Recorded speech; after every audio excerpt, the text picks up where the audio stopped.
Hello, my name is Dr. Emily Devitz. As a researcher and consultant working for the past 15 years in the field of transdisciplinary research and education, mostly in the Netherlands and in India, and currently managing the Center of Excellence on Transdisciplinarity at MIT WPU Goa, I would like to share a brief introduction on transdisciplinarity. I hope you will enjoy. So this video is meant to explain the academic model of MIT WPU Goa, which rests on the idea of transdisciplinarity. In this video, I will explain what we mean with this term, how we can best understand it, what drives this philosophy, and what you can expect as a student learning at a university like this. In simple terms, transdisciplinarity refers to the idea that academic disciplines are transcended. In many institutions, and for a very long time, academic domains such as economics, psychology, anthropology, or engineering have typically been organized as separate from each other, each with their own models, theories, research objects, and methodologies. However, in inter- and transdisciplinary education, academic fields are interacting with each other to look at problems and questions together. In a sense, this means going back to how the early thinkers and scholars of the world, from Aristotle to Aryabhata and Charles Darwin, incorporated various knowledge types to solve problems, including biology, mathematics, physics, geography, and astronomy. But transdisciplinary approaches also mean that the walls of the university itself are transcended and dissolved. What does this entail? It reflects the idea that for knowledge and innovations to make sense, be useful and socially robust, and adaptable to context, other non-academic actors need to be included.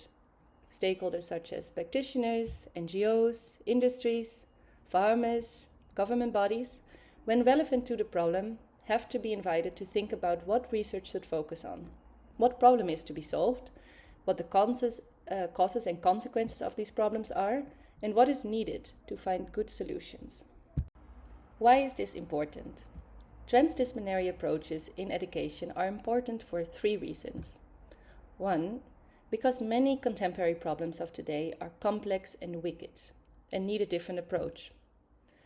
2, because robust solutions require co-creation between academics and practice. And 3, because knowledge production needs to be inclusive and just. When we look at the first reason, many contemporary issues of today are way too complex to solve with just one discipline. Complex problems such as climate change, migration, contemporary public health issues, urban-rural divide, water pollution, and many others are complex because they entail various causes and consequences. And these causes and consequences are also interpreted differently depending on who you ask. Every wicked problem is also connected to others, and many stakeholders have conflicting agendas. Such problems are also never entirely solved and can take a lot of time to show improvements. Let's take the example of child obesity. A pedagogue might focus on the way children are raised and socialized that leads them to be overweight, while a nutritionist or dietist might focus on the type of food that is consumed by children.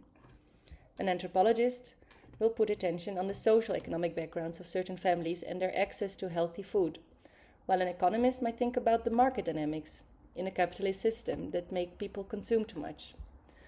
A psychologist will focus on stress and depression leading to certain eating habits, while a sports scientist will think of the movement abilities of children in modern context. Meanwhile, children and parents might share another perspective altogether again.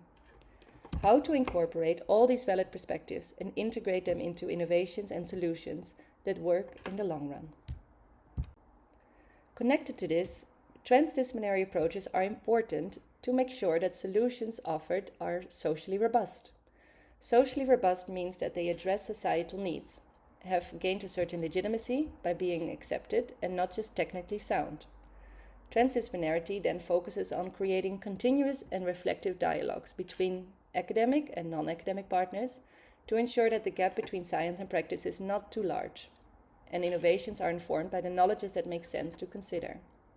Bringing science and practice closer together ensures that solutions become better adopted and useful. Think, for instance, about the mosquito net to prevent malaria. Most people in the areas that are malaria infested and where the mosquitoes live did not adopt the net, even though it might have helped them. The reasons for this were varied. First, the mosquito net was made for a fixed bed structure and indoor sleeping, which were not commonly aligned with local sleep patterns and routines. Sleeping under nets also create reduced airflow and heat stress, and people prioritize their sleep over potential malaria prevention. In the end, most nets were repurposed for fishing or crop protection. This example is one out of many. Transdisciplinary approaches ensure that innovations and knowledge production is done in co-creation with various actors to ensure that they learn from each other and that we incorporate all these lessons into the research itself.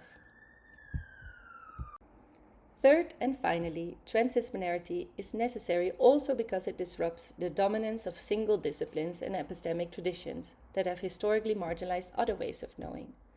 By bringing academic disciplines into dialogue with lived experience and community-based perspectives, transdisciplinarity expands who counts as a knower and what counts as knowledge.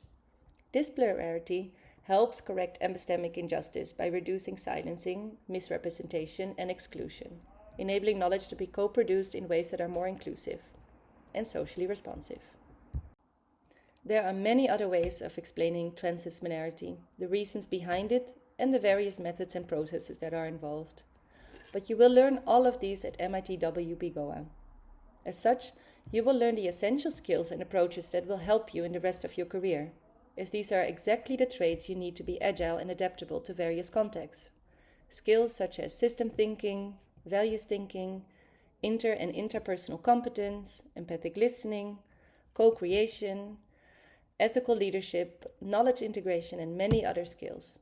As such, you will be prepared for any workplace or entrepreneurial project that will come your way.